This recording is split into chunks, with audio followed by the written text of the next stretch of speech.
I know that Mona and Old Pastor have grappled with crime, Yeah. theft over the years.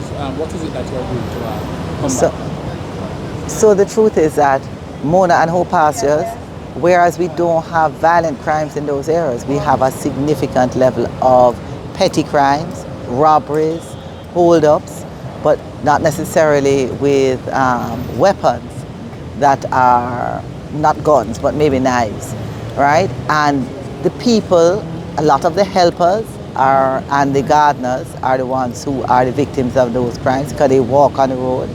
And then there's also the issue of some house break-ins. What's happening is that there are citizens associations and the police are trying to work closely together. But what I find that a lot more citizens are using private security because they are not yet confident that the police will be able to address the situation and protect them prior to the crime happening. Yes. So you would have gotten feedback from the citizens that you're fed up?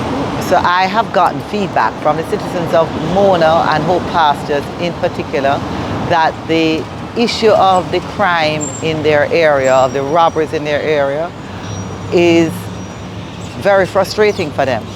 And so they have resorted in a lot of cases to using private security so that they can prevent the crime. So I will be meeting with the police and to try to get them to talk more with the citizens so that we can have more preventative methodology put in place, more patrols, more presence in the communities so that the people can feel safe in their communities.